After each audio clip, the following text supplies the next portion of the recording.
शाम होती है, रात होती है, मैं अच्छा हूं। पूछती है मेरी याद आती है, मैं कहता हूं नहीं, मैं तुम्हें रोज भूलता हूं। कहती है जैसे थे वैसे ही हो, मैं कहता हूं सभी तो वैसा ही है, सुबह शाम रात। सिर्फ उस वक्त वो बात अच्छी नहीं लगती। सुबह को शाम अच्छी लगती है, शाम को रात।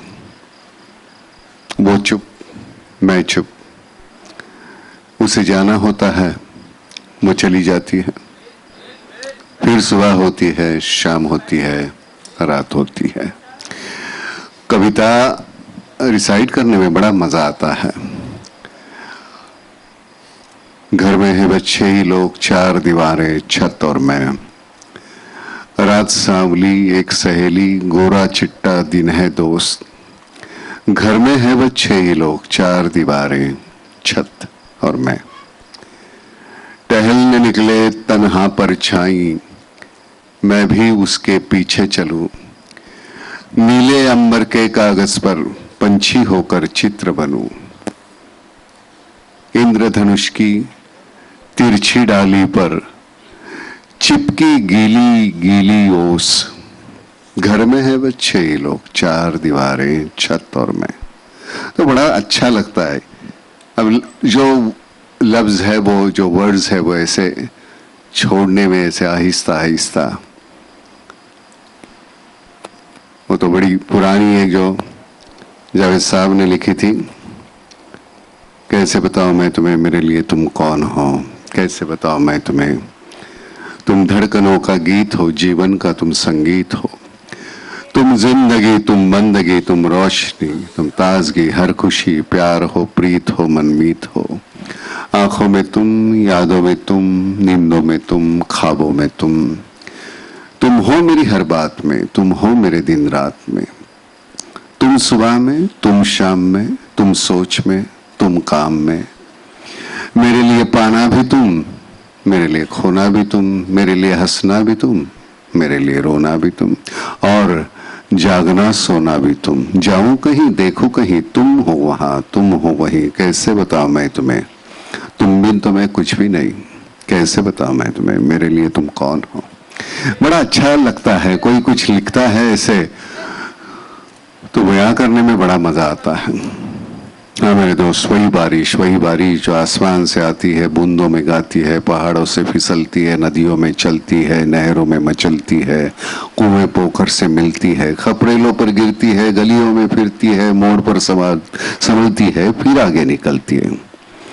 तो लफ्ज है, लफ्जों के साथ खेलना बड़ा। लेकिन सबसे पहले इस हसीन नाज़नीन की खिदमत में अपने अकीदत का नाचीज तोहफा पेश करने की इजाजत चाहूंगा, जिसके चेहरे पर इस सरजमीन के चमन का हर फूल और इस आसमान की कहकशा का हर सितारा बेपनाह रश कर रहा है, जिसकी रंगत देखकर चांदनी जल जल कर काली हो जाए, और जिसकी मुस्कुराहट को अपनी तौहीन समझकर सुबह शाम के आंचल में अपनी शर्मिंदगी छिपाने पर मजबूर हो जाए।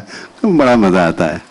ये वही हमने उधार के लिए हुए लोगों के जो लिखते हैं, उनके वर्ड्स होते हैं। तो ये बस, और कुछ नहीं। और तालियां अब हमारे लिए बजाते, लेकिन होता है उनके लिए। बहुत अच्छा लगता है। और ऐसी खास तौर पे ऐसी फिल्म जो एक आम तौर की, जैसे वेलकम जब कर रहे हैं वो, और उसके बाद एक ऐसी फिल्म करने का मौका मिलता है तो बड़ा अच्छा लगता है। स्टेज से होने के नाते ये इस तरह की फिल्में करने में बड़ा मजा आता है। लेकिन रोटी भी चाहिए भाई, तो वो वेलकम भी करनी पड़ती है। तो बाकी रही बात कि को-आर्टिस्ट जो थे, या हमारे राइटर थे, राशिद था, सुधांशु था, झा डायरेक्टर। क्योंकि ऐसी कहानी चुनना जो होता है, कौन ऐसी कहानी बनाएगा। बात ऐसी है कि पैसे आएंगे वापस नहीं आएंगे, लेकिन अपने दिल से पूरी तरह, मतलब कहीं वहां मतलब कॉम्प्रोमाइज नहीं है, कुछ नहीं है। वो झंझोड़ देती है कहानी। मुझे मालूम नहीं रहता था कि अगले वक्त मैं किस तरह से परफॉर्म करने वाला हूं। जिस तरह से एक जो फ्लूइडिटी है, मेरा कैमरामैन जो है, एक पूरे टेकिंग में कोई ज्यादा ये नहीं है, गिमिक्स नहीं है, कोई अलग से लाइटिंग नहीं है, कोई ऑड एंगल्स नहीं है। बहुत स्वाभाविक तरीके से वो कहने की कोशिश की है। सुधांशु से मतलब मैं डायरेक्टर को मैं कहूंगा कि मुझे मालूम नहीं किस वजह से तूने मुझे चुना है, लेकिन मुझे बड़ा सुकून मिला है ये करते वक्त। पूरी फिल्म में मतलब करते करते करते कैसे घट गई मुझे भी पता नहीं चला। जब जाके मैंने आज उसका ट्रेलर जब देखा मुझे अच्छा लगा। किसको कैसे लगता है मुझे नहीं मालूम, लेकिन मुझे बड़ा अच्छा लगा। वर्ड्स के साथ आवाज हमारी जो होती है, हम स्टेज पे जब बोलते हैं। हाल में एक बहुत बेहतरीन फिल्म करने का मौका मिला था, नट सम्राट, मराठी फिल्म थी। उस वक्त एक परफॉर्म करने का मौका मिला था। यहाँ वही एक तसल्ली मैंने पाई है। मेरे सभी जो सह कलाकार है सभी ने बहुत ही बेहतरीन काम किया। खास आज का शो माही होती यहाँ, वो आ नहीं पाई है, राशिद खान नहीं आए हैं, लेकिन वो सब जब मिलेंगे एक बहाना होता है, एक जिंदगी का हिस्सा होता है ये ऐसी फिल्में। और फिल्म तो आती है जाती है चली जाती है, लेकिन वो हिस्सा हमारे जिंदगी भर हमारे साथ वो रहता है और यादें रहती है। तो मुझे लगता है एक फिल्म के नाते उसका पैसा कितना धंधा किया नहीं किया वो मालूम नहीं मुझे, लेकिन मेरे जिंदगी का एक हिस्सा है। क्योंकि आज मैं नाना पाटेकर होने के नाते मेरे अपने सुख दुख से ज्यादा मैंने जो किरदार निभाए उनके सुख दुख के साथ ज्यादा रहा हूं। तो मुझे मालूम नहीं है कि मेरे अपने सुख दुख कौन से है। तो कभी कभी वो गलत हो जाती है कि उसके सुख दुख मेरे हो जाते हैं और फिर मेरे घर में आने के बाद वो थोड़ा सा कुछ उलझापन सा होता है। तो हमारी जिंदगी ही ऐसी होती है। जब इस लाइट में है तब आप देखेंगे, और हमें तो आदत लगी हुई है सामने के अंधेरे में अपने सुख ढूंढने की, और वो तो हम ढूंढते रहते हैं। लेकिन एक दिन ये लाइट चला जाता है, हम अंधेरे में रहते हैं और फिर पता नहीं चलता, कोई पहचानता नहीं। लेकिन वो भी एक जिंदगी का हिस्सा है, वो मान के वो तुमको स्वीकार करना होगा और हमें मंजूर है। इसके पहले कि कोई कह दे कि नाना नहीं, बस उसके पहले हम कहीं निकल जाए तो वो बेहतर है। क्योंकि जिंदगी में और भी कुछ करने लायक बहुत सी चीजें हैं। मुझे लगता है कि वापसी के रास्ते पर एक हमें बहुत अच्छा मौका मिला है किसानों के लिए काम करने का, और दूसरी हमारे जवानों के लिए। पिछले साल हमारी 400 कैजुअल्टीज हुई है, बीएसएफ, सीआरपीएफ, आर्मी, आईटीबीपी। तो आप सभी माध्यम हैं, इलेक्ट्रॉनिक मीडिया है, उसके सामने ये मैं आपसे दरखास्त करता हूं कि जो फैमिलीज है उनकी, जो शहीद हुए हैं उनकी फैमिलीज को, हर फैमिली को 1.5 लाख रुपए देने का हमने सोचा है। 400 है तो 10 करोड़ लगेंगे।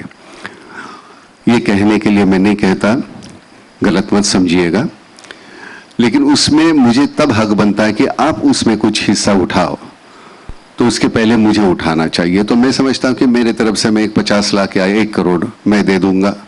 रहे 9 करोड़, वो 9 करोड़ के लिए आप 100, 200, 500, 1000 जो भी, बात ये नहीं है कि पैसे कितने दे रहे हैं।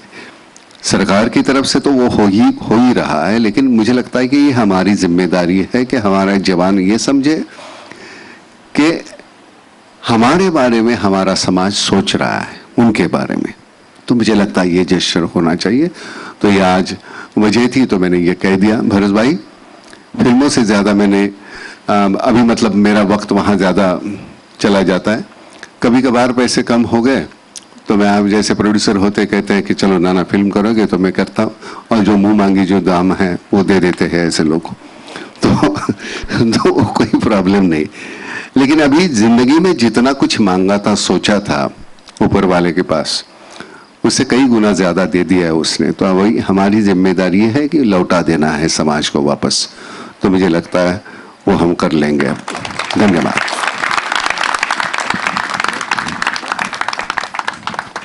Thank you.